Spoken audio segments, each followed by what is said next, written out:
सभी को praise the Lord. आज मैं आपके सामने आपको मसीह की मेहरबानियों के बारे में चर्चा करने आई हुई हूँ। आज हमारा टॉपिक है कि उद्देश्य के साथ महिलाएं उद्देश्य के साथ क्या क्या कर सकती हैं। अगर उन्होंने एक उद्देश्य बनाया है तो महिलाओं को तो परमेश्वर ने रचा है प्रिय। पहले परमेश्वर ने आदम की को रचा, मिट्टी के लोंदे से उसने उसकी आकृति बनाई और उसके ऊपर फूका और फूक करके फिर उसने एक मानव की सृष्टि की। और उसके बाद उसे लगा कि आदम को अब एक सहायिका की जरूरत है, तो इसलिए उसने आदम की पसली में से उसको बनाया ताकि उसकी सहायता कर सके। और वो स्त्री पुरुष की एक स्त्री बन गई। आदम के साथ हवा का प्रादुर्भाव हुआ। अदन की वाटिका में हम परमेश्वर पिता को जो सृष्टि करता है बहुत बहुत धन्यवाद और उसका सम्मान करते हैं। वो सृष्टि करता है जो मनुष्यों की रचना की, पृथ्वी को बनाया, आकाश की शक्तियों को बनाया और आज हम खुशहाली में हैं। ये सब कारण हुआ है कि परमेश्वर ने सृष्टि की रचना की अपने वचन के द्वारा प्रिय। और हम देखते हैं कि स्त्रियों को पुरुषों की अपेक्षा कमतर समझा जाता है, तो ऐसा नहीं है। स्त्रियां भी कदम से कदम मिलाकर के पुरुषों के साथ कार्य करती हैं। यदि हम देखें पूरे विश्व में तो विदेशी इंटरनेशनल लेवल की कुछ महिलाओं के बारे में हम कुछ चर्चा करने जाएंगे प्रियो। और सबसे पहले मैं जोली इरेक्शन का वर्णन करना चाहूँगी, जो गोताखोरी के घटने में समुद्र में अंदर की तह तक चली गई, एक चट्टान से टकराया उसका सिर और उसे लगा कि अब मेरा होश नहीं है। ऑक्सीजन जो था जिसको लेती थी वो भी कमतर हो गया, कमतर होता गया धीरे धीरे और उसके होश ठिकाने में ना रहे। परेशान होती रही कि मैं क्या करूं, ये मुझे जाल ने पकड़ लिया है, मैं कैसे इस जाल से छुटकारा पाऊं। वैसे ही उसकी बहन की धीमी प्यारी आवाज आती है कि जोली तुम क्या कर रही हो, तुम ऊपर आ जाओ।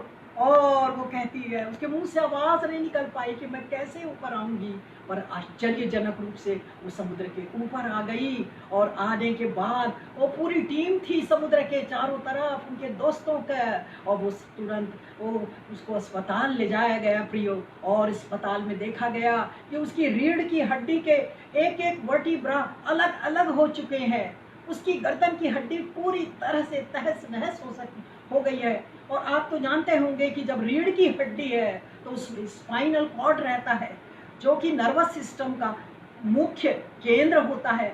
उसी से तंत्रिकाएं निकलती हैं, नर्व्स निकलती हैं, जो हमारे हाथों के एक्शन को वो पूरा कंट्रोल करती है। हमारे पैर, हमारे इंटरनल ऑर्गन सारे कुछ नर्वस सिस्टम के द्वारा संचालित होते हैं। और ये रीढ़ की हड्डी इधर उधर, वो पूरे रीढ़ की हड्डी इस वर्टिब्रा से, वो मेरुदंड से किस तरह का गुथे रहते हैं और इंसान को इरेक्ट करते हैं, खड़ा रहते हैं, खड़े हो करते हैं, वो केवल रीढ़ की हड्डी के कारण प्रियो। और वही रीढ़ की हड्डी में चौथा पांचवा बिल्कुल अलग हो गए और बाकी तोड़ मुड़ गए। और उस चट्टान से और उसके अस्पताल में उसको कहा गया कि तुम अब जीवन भर चल नहीं पाओगी। और फिर भी उन्होंने ऑपरेशन किया। और जो सिर है, सिर की हड्डियां होती हैं और बहुत ढेर सारी हड्डियां, और वो उसके छोटे छोटे टुकड़े होते हैं और वो सूचर के द्वारा जुड़ी रहती हैं। ये हड्डियां वो पूरी पिचक गई थी। और ऑपरेशन जब हो रहा था उस दौरान वो किसी स्पेसिफिक स्पेस में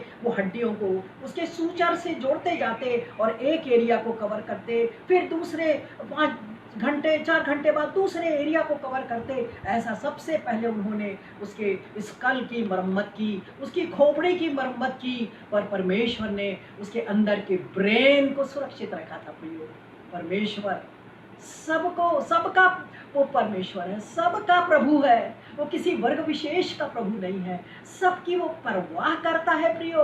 और वो इसको चुन लिया था, जोली को उसने अच्छी तरह से चुन लिया था, और उसको उसका ब्रेन उसको सुरक्षित था, परंतु उस पूरा स्कल के छोटे छोटे टुकड़े अलग अलग हो चुके थे, वो ठीक हो सके, वो होता गया उसके ऑपरेशन के द्वारा प्रियो। और तब तक उसका जीवन तो ऐसा था कि उसको परमेश्वर की कोई आवश्यकता ही नहीं है, उसने अपने जीवन में कभी परमेश्वर की आवश्यकता महसूस ही नहीं की। ऐसे हम लोग भी हैं, हम लोग पैदा होते और जवान होते और अपने जब 13 ईयर से अबव होते तो हम परमेश्वर की आवश्यकता कहाँ महसूस करते। पर यहाँ पर जोली जो है वो परमेश्वर की आवश्यकता महसूस कर रही है, उसको थोड़ा थोड़ा चेतन अवस्था में आ रही है, वो कॉन्शियस हो रही है, और वो पीछे पीठ में ऑपरेशन चल रहा है वर्टिब्रल कॉलम का, हर एक को एक के बाद एक लगातार हड्डी को उसको जोड़ा जा रहा है, पूरे सर्वाइकल हड्डियों को जोड़ा जा रहा है, और वो इस प्रकार हड्डी को जोड़ करके ये सब कुछ स्थिति में यथास्थिति में लाना चाहते डॉक्टर, और ये संघर्ष कर रही है जोली। और उसको वो इतना परमेश्वर ने उसको शक्ति दिया कि वो परमेश्वर को याद कर सके कि प्रभु तू मेरी मदद कर, प्रभु तू मेरी मदद कर। जब इंसान रोता है अपने दुखी और परेशानियों में और ऐसी घटनाओं में जब संघर्ष करते हैं तो परमेश्वर सुनता है हमारी प्रियो। ऐसे ही हम भी किसी स्थिति में रहते हैं, हम भी ऐसा लगता है कि अब हम बस गए, ये हमारा अंतिम समय आ चुका है, पर परमेश्वर हमको देखता है ऊपर से।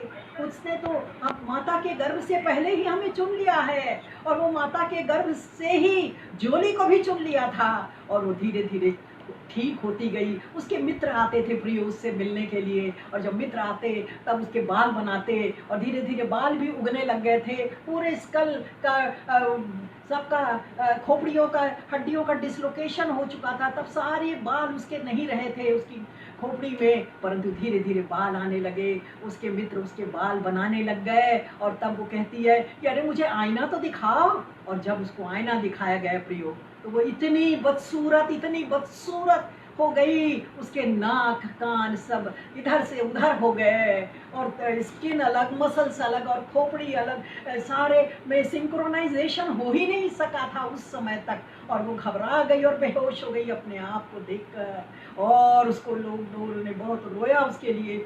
फिर भी इसकी प्रार्थना होती रही, लोग आते और बाइबल देते कि तुम एमी अपने बलंग के पास रखो, यीशु को याद करो, वो चंगा करने वाला परमेश्वर है, वो चंगा करने वाला ईश्वर है, वो परमेश्वर का पुत्र है, वो मेमना है, परमेश्वर का मेमना है, वध किया हुआ मेमना है। तुम पुकारो, क्रूस के लहू के कुर्बानी को पुकारो। और वो जॉली जो है पुकारती रही, और धीरे धीरे उसका चेहरा ठीक होने लगे, उसके नयन और नक्श सभी सही जगह पर फिट हो गए, मांसपेशियां नई मांसपेशियां बनने लगी, स्किन जो चमड़ा था वो सब इधर उधर टूट फूट गए थे, उस सब में सुधार आ गया प्रियो। और उसके हाथ जो है वो बंधे हैं, उसमें मांसपेशियां नहीं है, अभी डेवलप नहीं हुई, और वो उसके में कोई रिफ्लेक्स एक्शन नहीं है, जो रीढ़ की हड्डी से रिफ्लेक्स एक्शन होता है, मेडिकल में टर्म यूज कर रही हूँ कि ये रिफ्लेक्स एक्शन पूरी तरह से समाप्त हो चुका था, जिसमें वो चल नहीं सकती, अपने हाथ के एक्शन नहीं कर सकती। पर वह उसकी गवाही, जब उसने थोड़ी सी उन्नति पाई अपने शरीर में, तो अपने मुंह में पेन रख करके वो अपनी गवाही लिख रही है। अपने मुंह में रख करके पेन को अपनी गवाही लिखना कोई कम नहीं है, और उस किताब में उसकी हैंडराइटिंग से मुंह से लिखी हुई तो उसकी गवाही सच में ऐसे है कि जिससे दिल दहल उठता है प्रियो। परमेश्वर सबकी चिंता करता है। जोली की भी उसने मदद की और उसको सफल किया। हालांकि वो हाथ में उसका नहीं चलता, पैर भी वही हालत है, पर फिर भी वो परमेश्वर की गवाही देने में चूकती नहीं है। और उसे 40 भाषाओं में उसने अपनी सारी गवाहियां लिखी हैं प्रियो, और 30 लाख प्रतियां उसकी बिक चुकी हैं। लोगों ने उसकी गवाहियों को सुना है प्रियो। तो स्त्रियां क्या नहीं कर सकती हैं, वो दुख के सागर में डूब के भी उसमें से निकल आती हैं, और फिर वो परमेश्वर की महिमा का कारण बनती हैं। अपनी महिमा कुछ करता है। हम जानते हैं कि हम तो कुछ नहीं हैं, हम तो मिट्टी ही हैं, परंतु परमेश्वर अपने इस मिट्टी के शरीर को उसने जीवंत बनाया और हम परमेश्वर के लिए, उसकी महिमा के लिए हम यहाँ पर, हमारा उद्देश्य उसकी महिमा के लिए जीना। जैसे जोली ने ऐसा ही किया और वो एक पुरस्कार पाने वाली एक जवान स्त्री जो जीवन के लिए जीवन दे, परमेश्वर मेरे को जीवन दे, और उस धुन के सहारे उसको मिल गया। प्रियो, क्या आज हम इस बात को सोचें? क्या हम इस स्थिति में नहीं है? क्या हम जोली के समान इतने ये तो नहीं रह गए कमजोर कि हम परमेश्वर से गुहार ना लगा सकें? इसका दूसरा उदाहरण मैं और विदेशी महिला का बताना चाहूंगी प्रियो, वो है एमी सेम्पल मैकफरसन। ये एमी नाम की जो लड़की है, वो लड़की बड़े बचपन से अपनी माता जी को देखती आई कि उसकी माँ कितनी अच्छी इवेंजलिस्ट है, प्रभु का प्रचार करने वाली है। और वो 4 साल की जब थी तो एक टीन का डब्बा उठा करके वो क्या करती थी कि वो उसकी माँ उसको वो बाइबल के कहानियां बताया करती थी, और उन कहानियों को, संडे स्कूल की कहानियों को वो डमरू बना करके टीना में ठप ठप ठप ठप करके वो जाती, सड़कों में दौड़ती और वो टीना के ऊपर खड़े होकर के वो अपना ढपला बजा बजा के सबको बुलाती कि वहाँ पर लोग सुन सके उसके परमेश्वर के आश्चर्य कर्मों को। और संडे स्कूल में वो जितनी बातें सिखाती, वो सब संडे स्कूल की कहानियाँ बताने लगती और भीड़ जमा होती। उस छोटी सी बच्ची को बहुत अच्छा लगता कि भीड़ उसके पास जमा हो रही है और उसको बता रही है। क्या ऐसे जो कि परमेश्वर के लिए जन्म से ही उनको चुन लिया गया, और 4 साल की उम्र में वो अपनी माता के समान कार्य कर रही है। उसके बाद वो उम्र में बढ़ती गई और 9वीं 10-11 साल की जब होने लगी, और तब वो गाना भी गाने लग गई।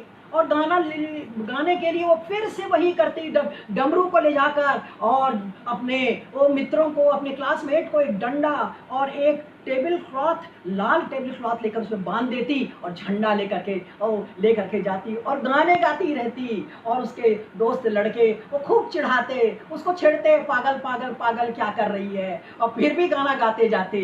धीरे धीरे लड़कियां भी उनकी फ्रेंड बन गई, एक जुलूस बन गया प्रियो, और वो परमेश्वर का गाना गाते गाते वो पड़ गई थी 9वीं 10वीं में चलती गई। बचपन से उसने ऐसा ही किया। मुझे याद आता है कि जब मेरी माँ प्रथम पेंटिकॉस्टल मसीही महिला बनी, जब केरल का एक जवान व्यक्ति वहाँ आया जिसके पास खाने को नहीं था, रहने को घर नहीं था, मेरी माँ ने उसकी दान दे करके मदद की, उसको किराए में उसके रहने की स्थिति लाई, और उनको मैं ले जाती थी उनके लिए मछली और चिकन ले जाती थी कटोरे में, अपने फ्रॉक में छिपा करके, और उनको दे करके आती थी। ये सेवा है, मसीही स्त्रियों की सेवा है।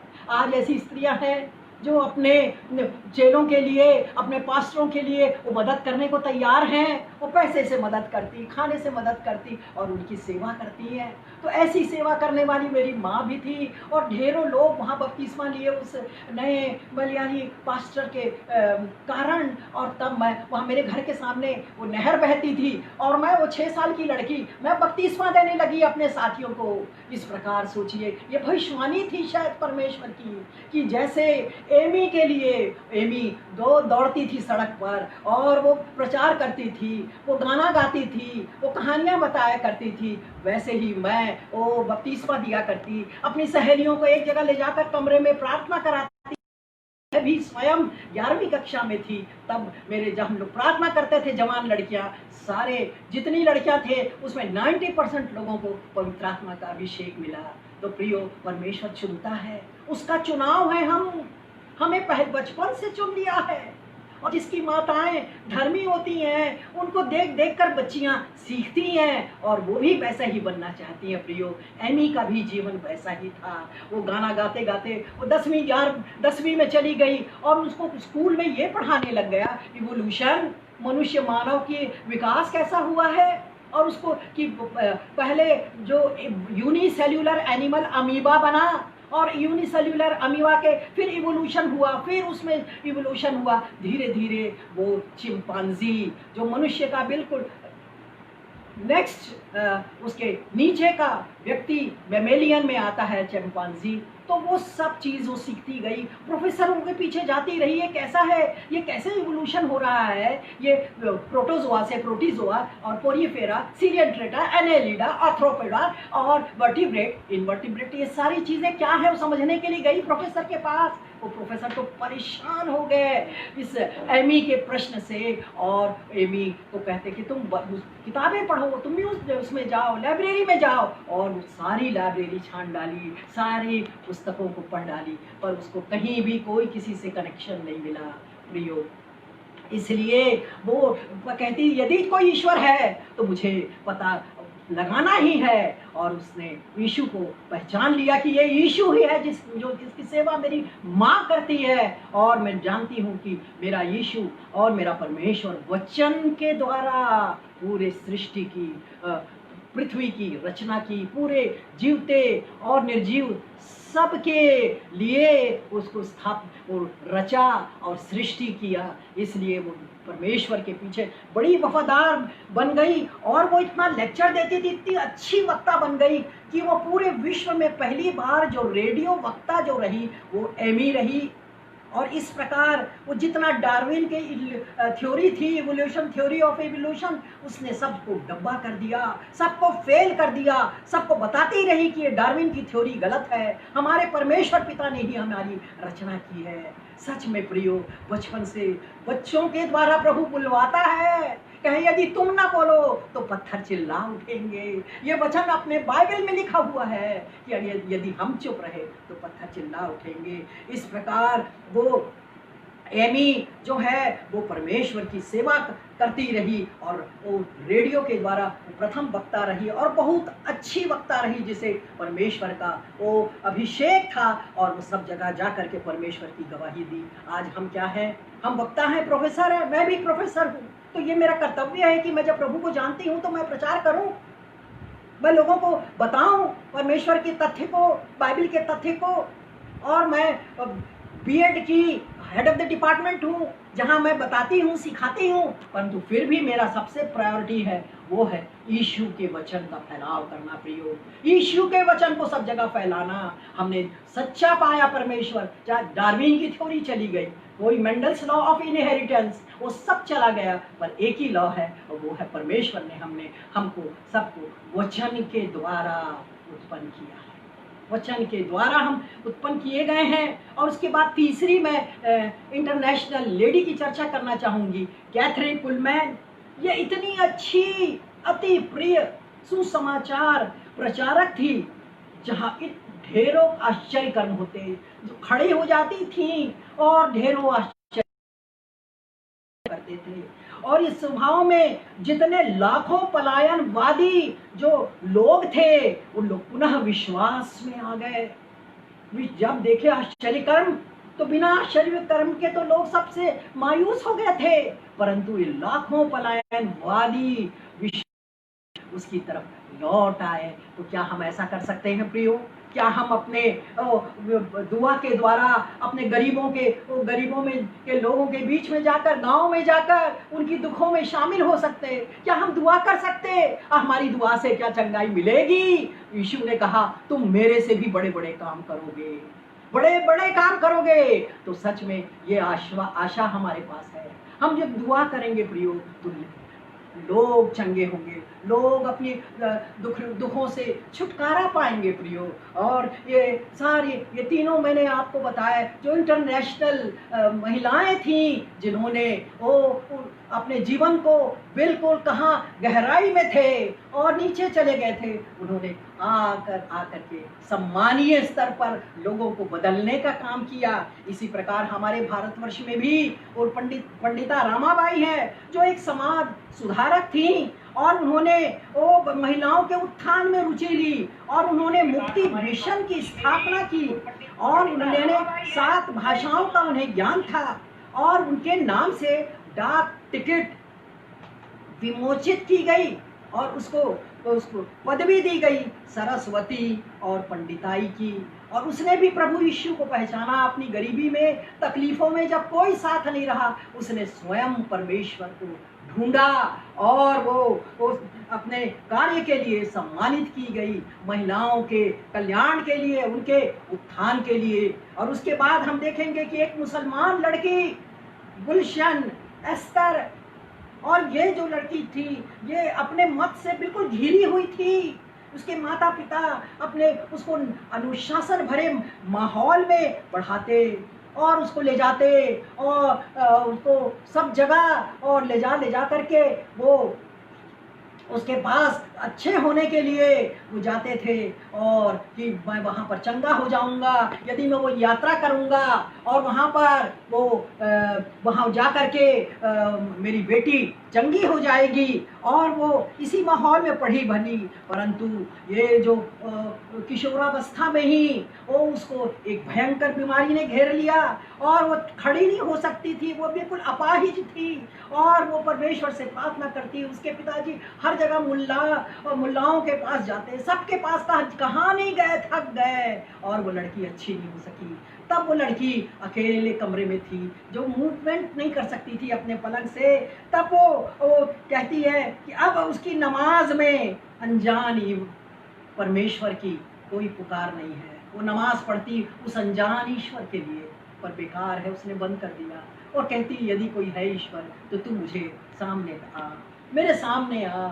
और यीशु मसीह उनको दिखाई दिया और वो क्रूस पर बलिदान होकर के, और एक रोशनी चमकी और वो अचानक सुबह उठ गई और अपने दरवाज़ा खोल के बाहर निकल गई और पूरी रीति से चंगी हो गई। उसकी किताबें, वो उसने आत्मकथा लिखी है, वो कनाडा और इंग्लैंड सब जगह विजिट कर चुकी है और अपनी गवाही दे रही है। क्या हम लोग गवाही दे रहे हैं?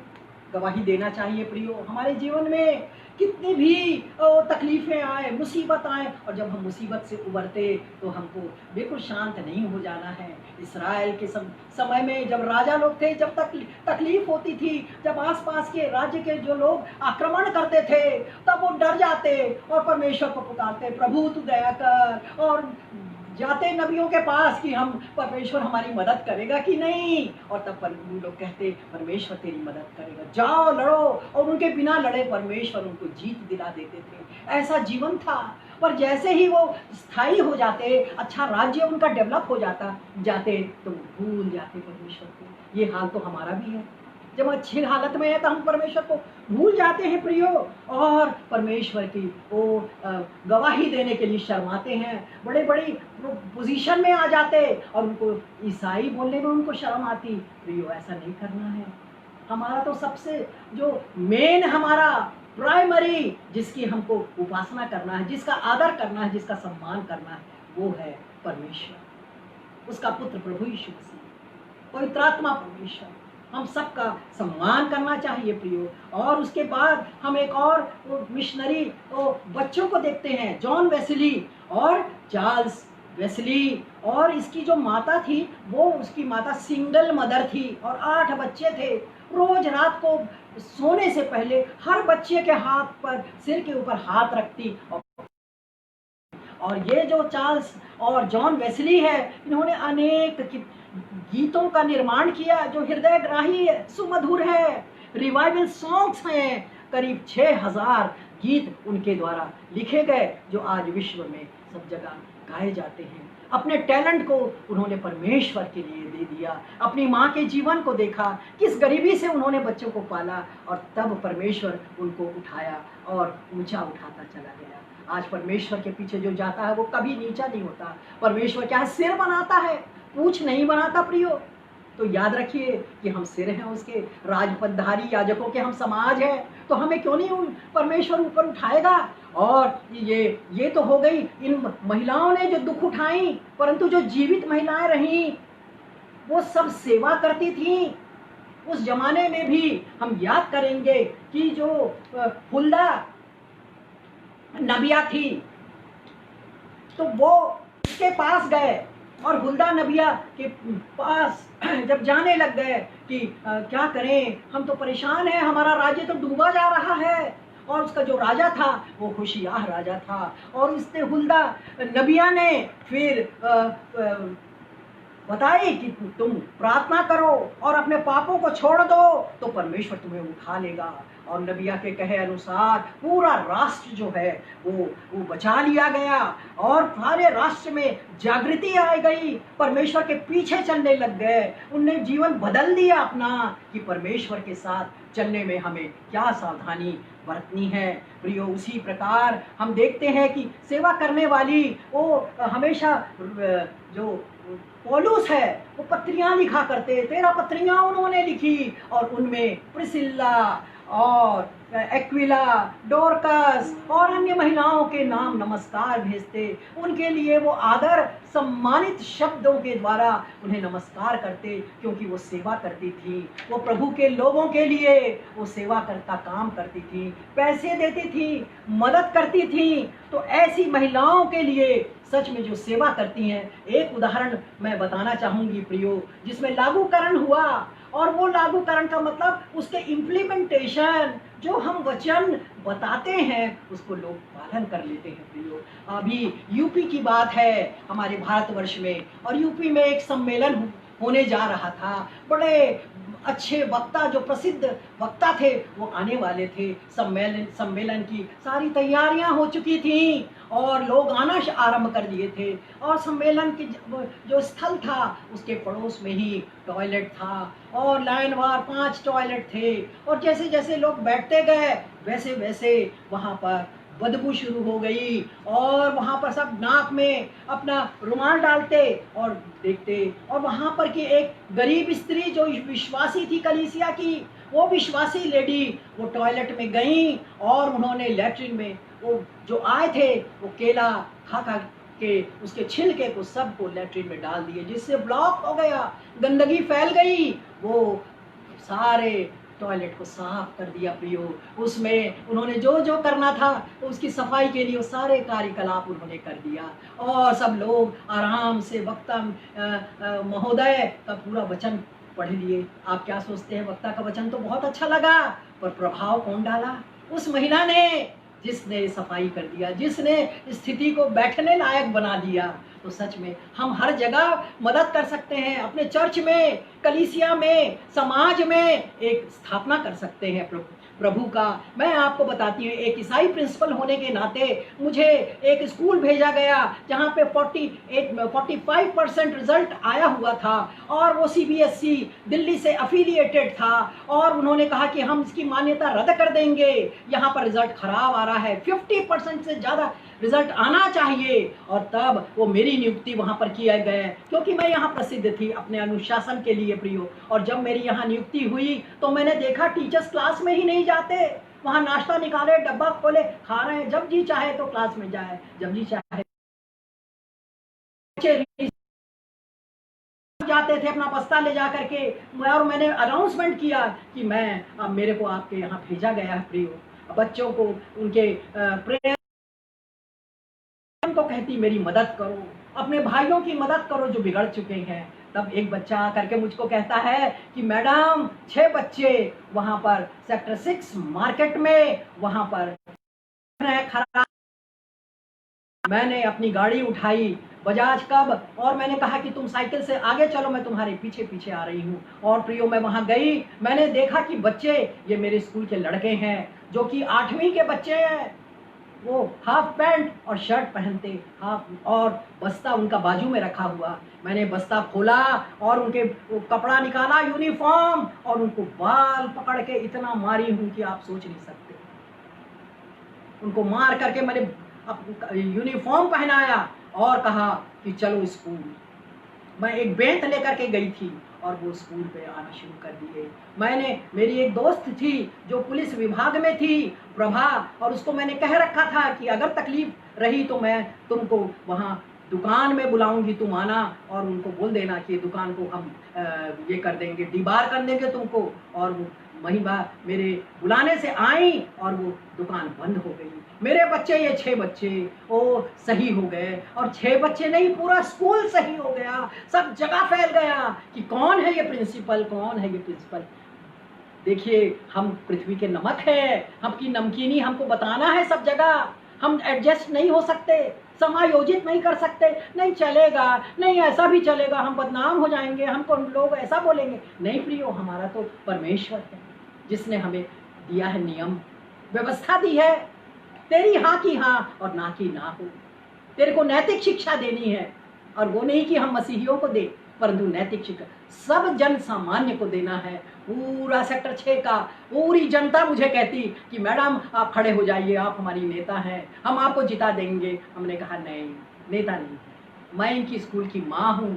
माँ होने के नाते मेरा कर्तव्य है कि मैं अपने बच्चों को अच्छी शिक्षा दूँ प्रियो।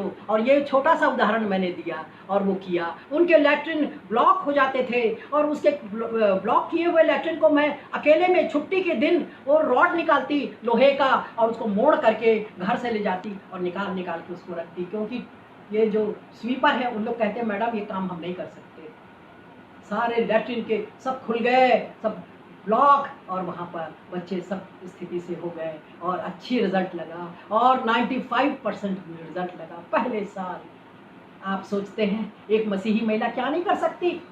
आप अपने कर्मों के द्वारा मसीहत को फैला सकते हैं। ऐसा नहीं कि आप चर्च में गए, प्रार्थना किए, प्रभु की प्रार्थना किए रो रो कर, पर अपने पर्सनल लाइफ में आप किसी की मदद नहीं कर रहे हैं। शिक्षक क्या बोलेंगे? आपकी बुराई करेंगे और क्या, पर आप अच्छा काम कर रहे हैं प्रिय। आपने देखा कि किस प्रकार ये लागूकरण, जहां इम्प्लीमेंटेशन की बात आती है कि हम अपने वचन जो बोलते हैं उसको इम्प्लीमेंट करते हैं। सच्चा मसीह तो वही है, उसको ज्ञान है, बाइबल का बहुत ज्ञान है उसको, बहुत अच्छा बताती हैं वो अलग चीज़ है प्रियो। परंतु आप लोगों के लिए प्रार्थना कीजिए, लोगों के लिए भलाई कीजिए, वो मसीहत को नफरत नहीं करेंगे। उदाहरण है एक मुसलमान व्यक्ति जो इसलिए नहीं वो कन्वर्ट हुआ कि उसको किसी ने कन्वर्ट कर दिया, प्रभु का वचन सुना दिया। वो अपने वो जो कुरान है उसको पढ़ के जहाँ कहीं उसको हवाला दिया जाता यीशु का, जीसस का, वो फिर देखते और पढ़ते। उसको पढ़ते पढ़ते उन्होंने कहीं कुछ लगा कि कुछ गड़बड़ है, और वो यीशु को ढूंढते रहे। बाइबल पढ़ते गए, और बाइबल पढ़ते पढ़ते उन्होंने यीशु को ग्रहण कर लिया। उन्होंने मसीही महिलाओं को देख करके, मसीही पुरुषों को देख करके उन्होंने अपना मत नहीं बदला। वो तो कहते थे मुझे नफरत है ईसाइयों से, लड़कियां अपने ठीक से वस्त्र नहीं पहनती, अपने अंगों को प्रदर्शित करती हैं, पुरुष तो कोट और पैंट में पूरा कवर्ड रहता, पर स्त्रियां क्यों नहीं? तो प्रियो अपने बच्चों का ध्यान रखिए, सिखाइए। वचन में लिखा है शोभनीय वस्त्र पहनना है आपको, शोभा झूठी और सुंदरता में। आपको ऐसा शोभनीय स्तर कपड़ा पहनने का सिखाना है। एक और उदाहरण मैं देना चाहती हूँ कि मेरा बेटा बेंगलोर में वो CA कर रहा था, और उसने एक रोमन कैथलिक लड़के को भी बोला कि चलो तुम चर्च चलते हैं, और वो अपने चर्च में ले गया। बहुत अच्छा, वो पवित्र आत्मा से भरा हुआ चर्च था वो, और वहाँ पर वो ले गया, और वो वहाँ पर क्वायर के बच्चे वहाँ पर वो गाना गा रहे थे सामने, और बड़ा सुंदर वचन, और जिससे मेरा बेटा भी बड़ा आप्लावित हो गया, वो खुश हो गया। और जब अपने कमरे में आया तो अपने दोस्त से कहता, जो उसका कमरे का साथी था, क्यों, कैसा लगा तुमको, चर्च में ले गया? तो बोले मुझे तो बहुत खराब लगा वो चर्च, मेरे को कुछ समझ में नहीं आया। तो पूछा अरे क्या बात है भाई, क्यों? वो जो लड़कियां गाना गा रही थी, मेरा तो ध्यान उन लड़कियों के ऊपर था, उनके कपड़ों पर, उनकी नंगी टांगों के ऊपर था। आप देखिए क्या ऐसे ही है हमारा यीशु कि जिसे लोग दूर से ही वापस हो जाएं? प्रियो ऐसा नहीं है, हम मसीही हैं, हम माँ हैं। माँ के नाते, बहन के नाते, आंटी होने के नाते हमारा कर्तव्य है कि हम बच्चों को अच्छे कपड़े पहनाना सिखाएं जो शरीर को ढकते हुए हो। तो इसलिए ये स्त्रियां किस प्रकार परमेश्वर की मदद करती रही, और मदद करते करते वो आगे भी जीवन में आशीषों को प्राप्त कर सकी। और मैं कुछ उदाहरण बाइबल के देना चाहती हूँ प्रियो, जो कि सबसे पहले अबीगैल और नाबाल पति पत्नी थे, और वो बहुत बढ़िया उनका चल रहा था, पूरा भेड़ बकरी थी, और वो दिन वो भेड़ के ऊन की कतर रहा था लाबान, और वहाँ पर वो दाऊद अपने सेना के साथ वो आराम कर रहा था, काफ़ी दिन से वहाँ था, वो भेड़ बकरियों की इनकी रखवाली करता, कोई नुकसान नहीं पहुँचाता, और वो पारान जंगल में था। पहला शमूएल और 25 अध्याय को आप पढ़ें कि वहाँ पर किस प्रकार वो अपने सेवकों को भेजता है नाबाल के द्वारा, नाबाल के पास, कि मुझको कुछ मदद करो, इतने दिनों तक मैंने कोई हानि तुम्हारी नहीं पहुंचाई, भलाई तुम्हारे लिए करता रहा। और वो जो नाबाल था वो नून कतरते बोला कि क्या ईशै का पुत्र, वो ईशै का पुत्र शाऊल से राजा को से भगाया गया, मैं क्या उसको दूं? नहीं करके उसको अपमानित करके भगा दिया।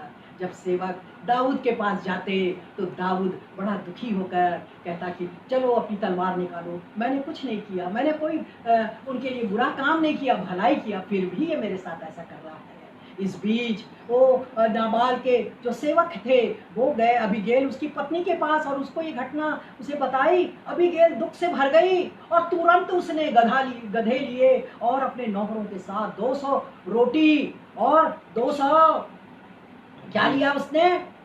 अंजीर लिया और अंगूर के किशमिश के 100 टुकड़े, और फिर वो दाखरस के 2 कुप्पी, ये सारा ले जा करके वो दे दी और उसको साष्टांग प्रणाम करके माफी मांगती है। दाऊद उसे माफ कर देता है।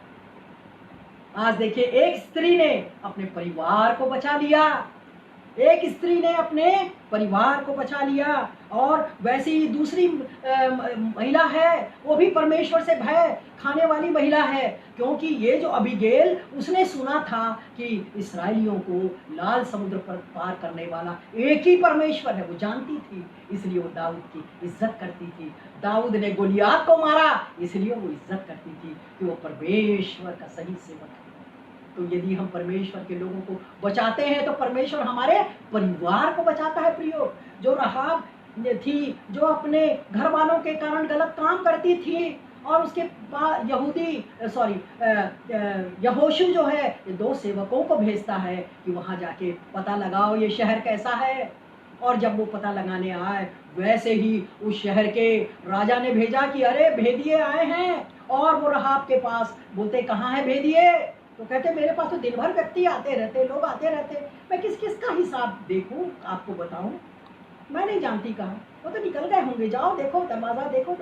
और वो जैसे जाती है वो उनको बचा लेती है और किसी भी तरीके से उनको स्वतंत्र कर देती है, और ये कहती है कि जब तुम्हारा राज्य आए तो मेरे स्मरण करना मुझको और मेरे परिवार को बचा लेना। और यहोशू ने उस वाचा को पालन किया और वो बची, एक महिला की बुद्धिमानी से और उसकी वफादारी परमेश्वर के साथ जो थी और उसका भय परमेश्वर के साथ था, उसने बचा लिया।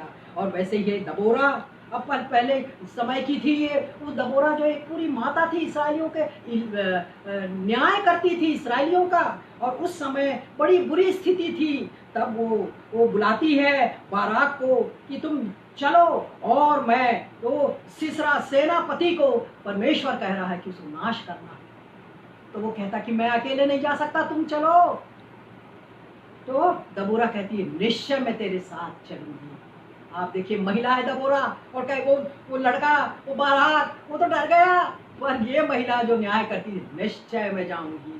वो न्यायाधीश थी, न्याय करती थी। उस जमाने में भी ऐसा मत सोचिए प्रियो, उस जमाने में कोई पढ़े लिखे नहीं होंगे, उस जमाने में भी वो हम लोग के समकक्ष थे। और वो उसमें हम देखते हैं कि जो सेनापति सिसरा वो मर गया और वो जीत गए और इस्राएली लोगों को शांति मिली। इस स्त्री ने, जो नबिया थी दबोरा ने, वो बचा लिया।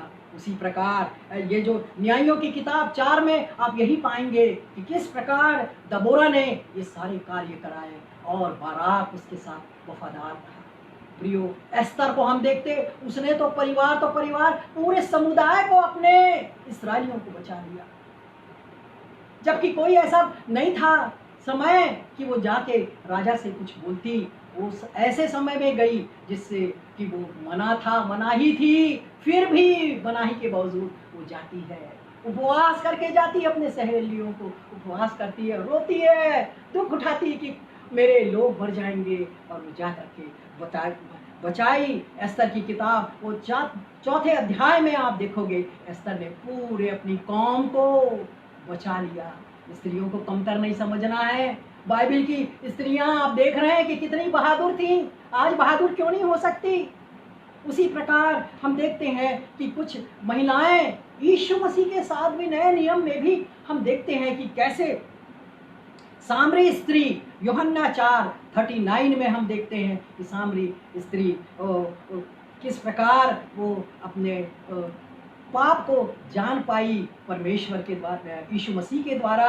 यीशु ने कहा तू 5 पति कर चुकी, और वो दौड़ करके जाती अपने नगर में और बताती कि एक भविष्यवक्ता आया हुआ है जो मेरे सब बता दिया। मेरे सारे पुराने जीवन को पूरा नगर उसने जीत लिया यीशु के लिए।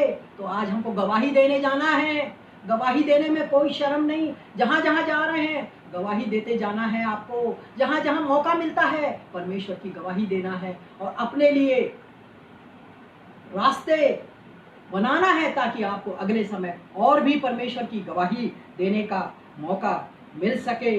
12 साल से लहू बह रहा था उस स्त्री का, उसने अपना पैसा पूरा नष्ट कर दिया था प्रियो, पूरी दवा दारू कराने में, सब कुछ करने में, और हम देखते हैं प्रियो कि वो चंगी नहीं हो पाई। वो कहती कि हाय मैं तो अन्य जाती हूँ, मैं कैसे जाऊंगी यीशु के पास। और ये लूका 8:43 में लिखा है प्रियो कि वो कहती कि यदि मैं उसका वस्त्र छू लूँ मैं चंगी हो जाऊंगी। और शॉर्ट में बताती यीशु ने कहा कौन है ये, और तब वो डरते डरते आती मैंने, और तब कहता तेरे विश्वास ने मुझे चंगा कर दिया। स्त्रियां किस कदर अपने बच्चों के लिए, अपने लिए आगे बढ़ सकती हैं, हिम्मती हैं, बहादुर हैं, स्मार्ट हैं। हम भी तो हैं, हम क्यों नहीं कर पाते?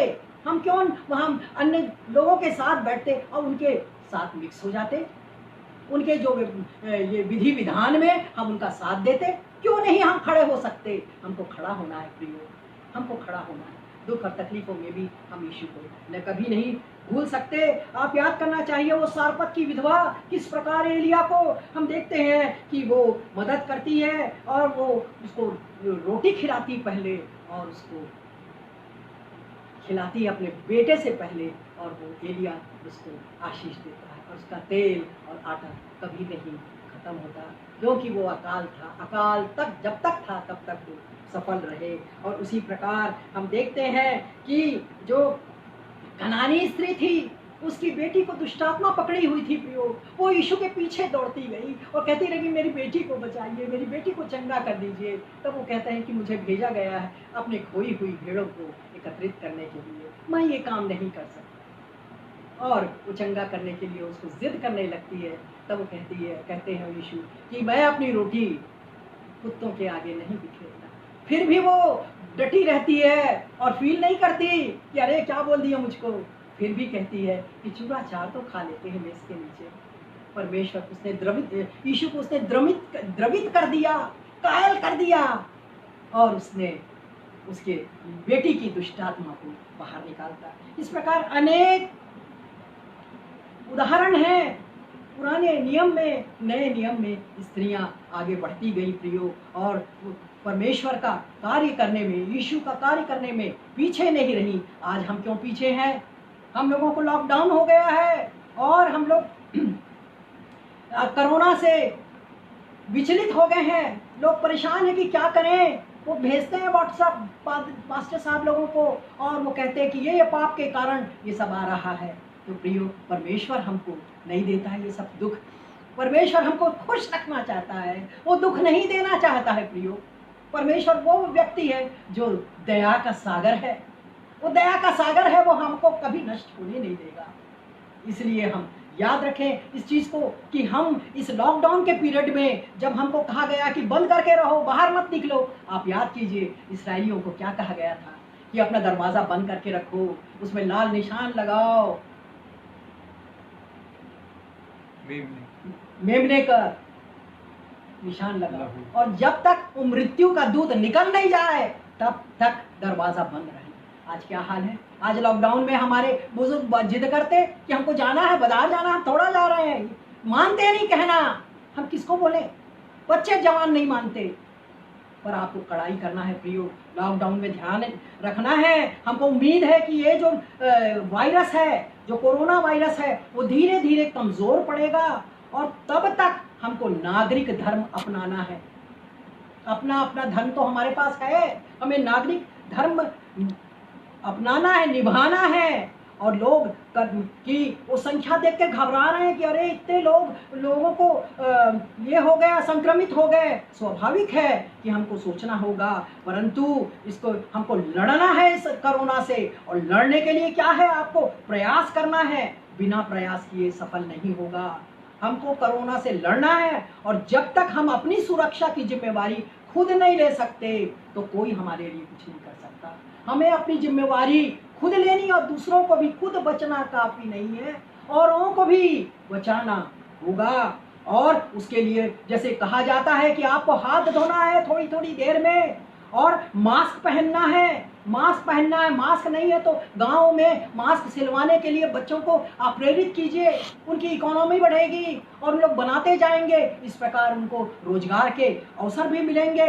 और उसके बाद आपको कहा गया पानी, गर्म पानी पियो, क्योंकि ये गले से, ट्रेकिया से ही ये वायरस एंटर करता है। गर्म पानी की गॉर्गलिंग करो नमक डाल करके। अगर आप इन सब चीज़ों का पालन करोगे प्रियो, तो आप बचे रहोगे।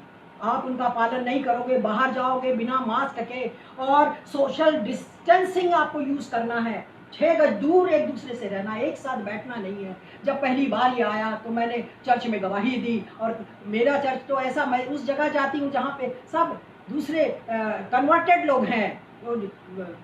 ये अपने बाप दादों से बने हुए क्रिश्चियन नहीं, पर ये सब कन्वर्टेड, वो पढ़े लिखे नहीं, वो पेपर नहीं पढ़ सकते, कि बाइबल नहीं पढ़ सकते। उनको मैंने गवाही में बताया कि किस प्रकार आपको हाथ नहीं मिलाना है, और दूसरों को ये चूमना नहीं है, चूमा चाटी नहीं करना है। सब लोग हंसने लग गए। हमने कहा नहीं प्रियो, हंसने की बात नहीं है, आपको इसका पालन करना है, क्योंकि पालन करोगे तभी बचोगे कोरोना से। अब ये जो कोरोना जो रहती है, ये उसका पहले जो आई थी वो क्या आया था, सार्स, और वो भी सार्स 6 महीने तक फैला हुआ था। वो धीरे धीरे सार्स भी समाप्त हो गया, उसकी तेजी भी कम हो गई, और वो अपने जो होस्ट है वो मनुष्य है, उसको मनुष्य के होस्ट में वो अपने आप को जीवित रहने के लिए अपना परिवर्तन कर लेता है, और वहीं पर रहता है डोमिनेंट दशा में। हो सकता है ये कोरोना भी यही हालत हो जाए कि बहुत दिन के बाद ये अपना डोमिनेंट स्थिति में आ जाए, और वो समझौता कर ले बॉडी से, होस्ट बॉडी से, और इस प्रकार शांतिपूर्वक वो लंबे समय तक जीवित रह सके। तो हमें नकारात्मकता को नहीं अपनाना है, दुखी नहीं होना है। टीवी में जो दिखाया जा रहा है, इतने लोग मर गए, इतने संक्रमित हो गए, डर रहे लोग, डरिए मत। आप उसको बंद कर दीजिए टीवी को, आपको जो कार्य दिया हुआ उसको कीजिए। और वो कार्य क्या है कि आप पॉजिटिविटी में जिए, और जिंदा दिली से बाहर आए, निराशा से बाहर आए, जिंदा दिली से आप जिएंगे तो आप इम्यूनिटी आपकी अच्छी हो जाएगी, मानसिक स्वास्थ्य आपका बेहतर हो जाएगा। और इतने दिन से हम जो घर में हैं वो क्या कर रहे हैं, मैं आपको 4 चीजें बताती हूँ प्रियो, जो घर में रह करके लॉकडाउन पीरियड में कर सकते हैं। ये है, स्थिति को स्वीकार करें। कोई दुखी और बुड़ करने की जरूरत नहीं है, स्थिति को स्वीकार करना है, और रचनात्मक क्रिया करना है। आपकी बेटी अच्छा गाना गाती है, मसीही गाना, उसको गवाइए। कुछ और इंस्ट्रूमेंट बजाने वाले बच्चे, उनको बजाने बोलिए, और बाइबल स्टडी कराइए। कुछ शॉर्ट फिल्म बनाइए जो नैतिक शिक्षा से भरपूरी उसकी रहती है, पेंटिंग्स से। और आप जब खुश रहेंगे तो आपका परिवार भी खुश रहेगा। आप इस स्थिति को स्वीकार करेंगे, आपका पूरा परिवार खुश हो जाएगा प्रियो। और आप इस खुशी, यही खुशी जो है वो क्या करती, इम्यूनिटी हमारी बढ़ाती है। और वो क्या है, अब आपके यहाँ शादी हो गई पति पत्नी की, और वो MSc थी, डॉक्टर थी, इंजीनियर थी, उसका पद देख करके, उसकी नौकरी देख के शादी कर ली है। उसका स्वभाव को तो देखा ही नहीं। लड़कों का भी स्वभाव नहीं देखे, वो डॉक्टर है, वो इंजीनियर है, बस दे दिए। परंतु अब वो समय है, आप एक दूसरे के करीब आए हुए हैं, पति पत्नी, वो एक दूसरे को समझें, एक दूसरे की मदद करें, और सब उनकी जो कमियों को सह ले प्रियो, क्योंकि परमेश्वर ने आपको जोड़ा है। तलाक का तो बात मत सोचिए, अलग होने का तो बात ही नहीं सोचिए, क्योंकि क्या कहा वचन में कि जो तुमको जोड़ा है तुम्हें कोई अलग ना करे। जब तक मृत्यु हमें अलग ना करे तब तक एक दूसरे से आप साथ रहेंगे। मलाकी में कहते हैं कि है परमेश्वर को तलाक से घृणा है। आप पढ़िए मलाकी 2 पुस्तक में। अब दूसरा जो बात है वो है कि हम पुराने संबंध को मधुर बना ले। हम लड़ाई कर लिए, इससे बात नहीं करते, उससे बात नहीं की, चर्च के ये सिस्टर खराब है, वो खराब, हमारी खूब बुराई की है। नहीं प्रियो, जब आप लॉक में है, लॉकडाउन में, आप सबको माफ कर दीजिए, सबके साथ फ़ोन से बात कर लीजिए। आपके साथ आपका यूट्यूब है और वो व्हाट्सअप है, उससे एक दूसरे संपर्क कीजिए, माफ़ कर दीजिए और खुद दूसरों से माफ़ी मांग लीजिए। ये समय के पुराने संबंधों को बनाने का है, प्रेम बढ़ाने का समय है। ये याद रखिए, लॉकडाउन आपको अपने स्थिति को स्वीकार करना है, अपने मानसिक स्वास्थ्य को बढ़ाना है प्रियो, और पुराने संबंधों को मधुर करना है प्रियो, और धन्यवाद देना है। सबसे बड़ी चीज़ कहती हूँ प्रियो, धन्यवाद दीजिए, कमी को मत बताइए। दाल चावल मिल रहा है, सब्जी नहीं मिल रही है, तब भी आप कीजिए धन्यवाद। परमेश्वर जो कुछ तूने दिया उसके लिए हम तेरे आभारी हैं, और हम परमेश्वर को धन्यवाद दीजिए। इंटरनेट के लिए माध्यम से हम एक दूसरे के बात कर सकते हैं, और टीवी में हम इतने प्रभु के वचन को सुन सकते हैं प्रियो। अभी तो संडे को हम एक पादरी का वचन सुनते थे, अब टीवी में हम क्या देख रहे हैं कि हम एक दिन में 4-5 पास्टर्स के वचन सुन रहे हैं। हमारा तो वचन, हमारा हृदय ओत-प्रोत हो गए वचनों से। जो चीज़ हमें नहीं मालूम थी प्रियो, वो सब हम जानकार हो गए, पर प्रभु का वचन हमें याद हो गया प्रियो। और हम देखते हैं कि इसके बाद हम देखते हैं, धन्यवाद देने के बाद क्या है कि हमें हर अच्छे भविष्य की कल्पना करना है। अच्छे भविष्य की कल्पना करना, ये नहीं सोचे अब तो हमारी नौकरी चली गई, अब हम लोग क्या करेंगे। नहीं प्रियो, आप नए तरीके से सोचिए, इनोवेटिव विचार रखिए कि हम वो मशीन लाएंगे, हम ये बनाएंगे। डॉक्टरों का जो अभी कपड़ा जो बन रहा है, उसमें हवा जाने की कहीं जगह ही नहीं है, गुंजाइश नहीं, वो गर्मी से बिल्कुल पिघल रहा है, पानी की प्यास है 9-9 घंटे 8-8 घंटे। तो इस प्रकार आप सोचिए कि हम क्या करें। उस जो पहनते हैं वो जो डॉक्टर लोग, उनके लिए कुछ ऐसे कपड़े का हम प्रावधान करें ताकि वो अच्छे रीति से मरीजों की सेवा कर सके। इस प्रकार ये जो ये हुआ लॉकडाउन, वो हमारे भले के लिए हुआ है प्रियो। कोई किसी का बोलने की आवश्यकता नहीं है कि ये बुरा हो गया। अरे हमारे आस्था पर तो कोई चोट नहीं लगा रहा है, हमारी आस्था पर कोई आँच तो नहीं लगा रहा है। हम तो फ्रीली वचन सुन रहे हैं, फ्रीली परमेश्वर की उपासना कर रहे हैं, फ्रीली हम ईश्वर को के वचन को एक दूसरे को शेयर कर सक रहे हैं। तो हमें तो हमारे आस्था पर किसी भी प्रकार का आँच नहीं आया है। परमेश्वर बहुत भला है प्रियो, वो हमारे लिए इतना ऐसा नहीं करेगा कि हम पापी हैं इसलिए ऐसा कर रहा है। परमेश्वर मौका देगा कि हम सब चीज़ों को जाने, क्योंकि हर दिन नया होता है। हम गाना गाते हैं, हर दिन नई आशा का संदेश सुनाता है, हर पल जो गुजर जाता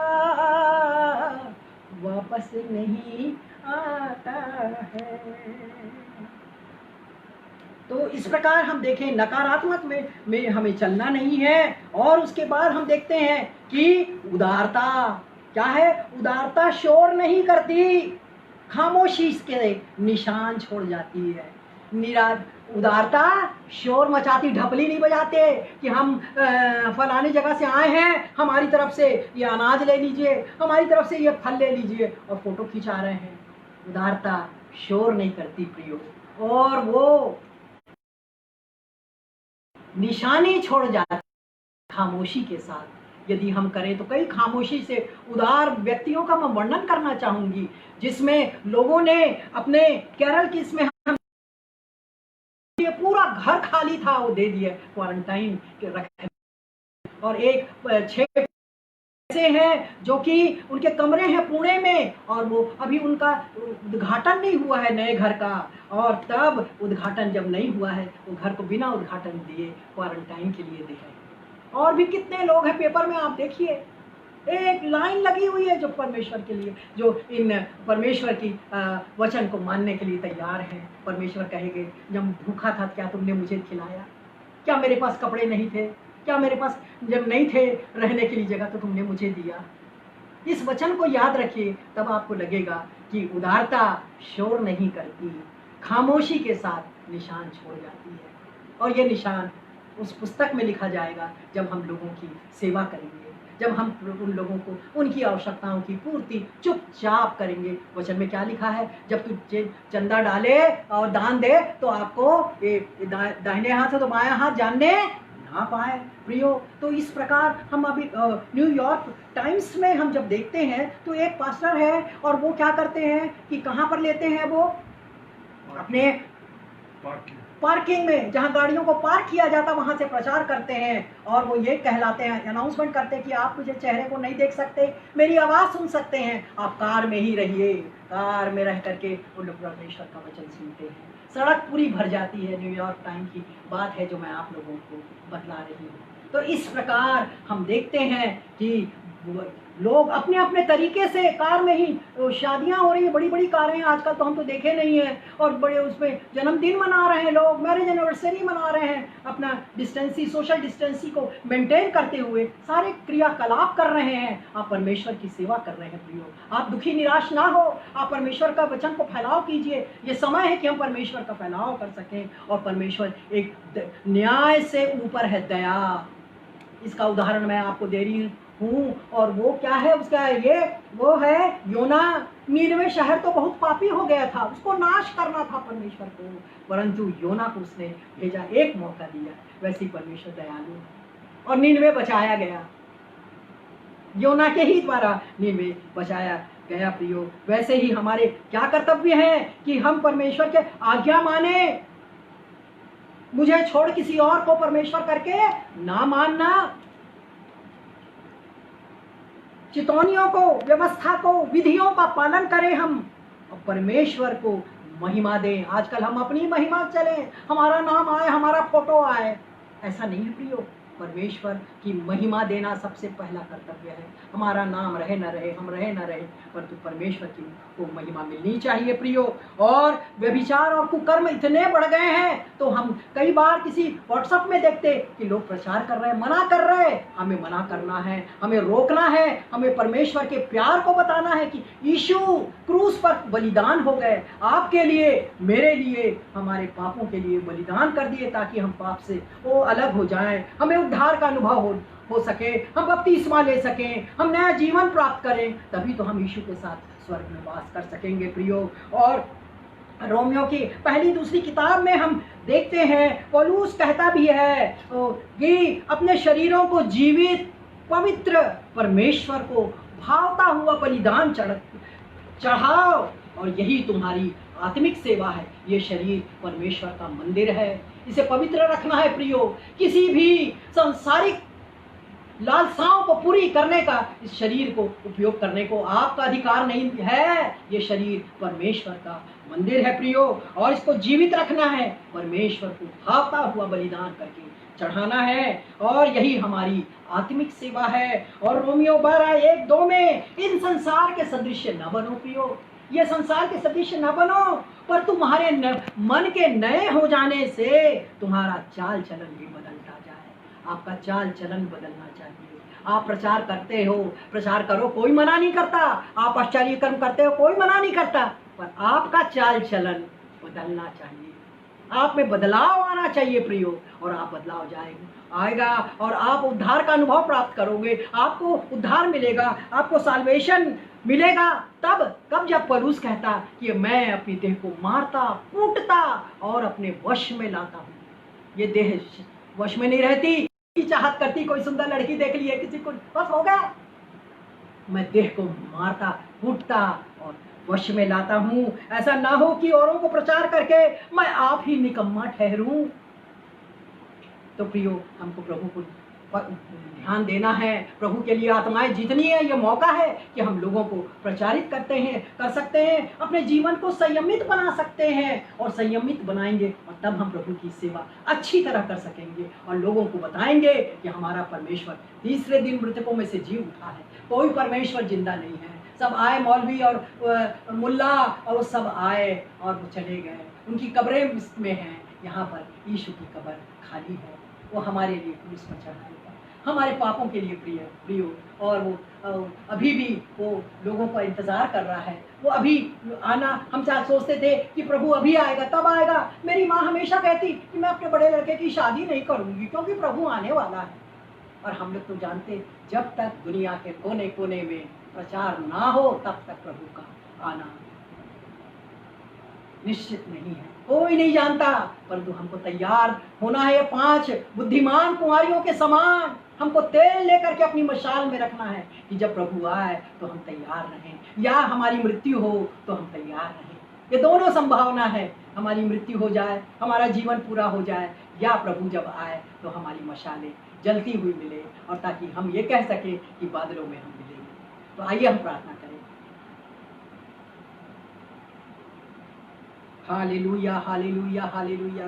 प्यारे आसमानी बाप, हम तुझ पास आते हैं प्यारे यीशु। हालेलुया। इतने समय तक हम तेरी सुनते रहते रहे वचनों को प्यारे यीशु, और स्त्रियों के लिए हमने देखा कि किस प्रकार वो काम करती रही तेरे लिए। तूने पहली बार भी जब जीवित हुआ तीसरे दिन, तब स्त्री को ही दिखाई दिया। पर प्रभु तेरा धन्यवाद, धन्यवाद करते हैं पिता, जितने लोगों ने अभी पर अपना दिल परमेश्वर को नहीं दिया है, और जिन्होंने वो अभी तक निर्णय नहीं लिया है, उनको निर्णय लेने का दे प्यारे यीशु। और इस कोरोना वायरस के समय में उनको और भी दे कि प्रभु इससे पहले कि और कुछ हो, मुझे अपनी बाहों में ले ले, मुझे उद्धार का अनुभव दे। मैं तुझे मानना चाहती हूँ। इतने ढेर सारे जिनके उदाहरण हमने देखे, उनको हम देखे कि कैसी परेशानी में है। हम तेरे पास आते हैं प्रभु, तू मुझे अपना ले। और आप प्रार्थना कीजिए, और आपको प्रभु आगे बढ़ाएगा। प्रभु इन लोगों को जो तेरे आँख के सामने आंखें बंद करके तुझसे प्रार्थना कर रहे हैं प्यारे यीशु, उनके जीवन को बदल दे, उनके चाल चलन को बदल दे प्यारे यीशु, ताकि वो धर्म ना बदले परंतु तुझे मानने वाले बन सके, तुझे अपना मुक्तिदाता ग्रहण कर ले पिता। हालेलुया। उसी प्रकार जो बीमार है, तकलीफ है, मुसीबत में है, ऐसी उनको तू ढूंढने का मौका दे कि वो ढूंढ सके। एक शक्तिशाली परमेश्वर है, एक शक्तिशाली उसका पुत्र यीशु है, जो आपकी सब कुछ सही कर सकता है। उसको केवल अपने पापों को मानना है, पश्चाताप करना है, और वो उद्धार का अनुभव आपको देगा। आप बपतिस्मा लेंगे और परमेश्वर के वो बन जाएंगे। यही हम आशा करते हैं पिता। जितने सुनने वाले हैं सबको आप आशीष दीजिए पिता, ताकि वो अपनी जगह में रह करके वो लॉकडाउन पीरियड में भी वो आशा का संदेश सब जगह सुना दे सके, ताकि उनके शरीर की इम्यूनिटी बहुत और बढ़ जाए, और आशा में वो आनंदित हों। और जब एक माता खुश रहती है तो उसका परिवार भी सुखी रहता है। सब कुछ आपके बेटे प्रभु यीशु मसीह के नाम से हम मानते हैं, आमीन। सभी को प्रेज द लॉर्ड, जय मसीह की, हालेलुया, हालेलुया।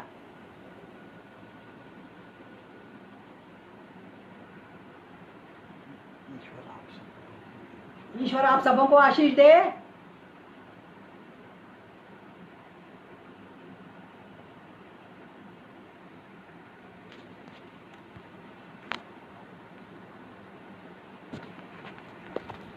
सवा 4 बजे चालू हुआ था।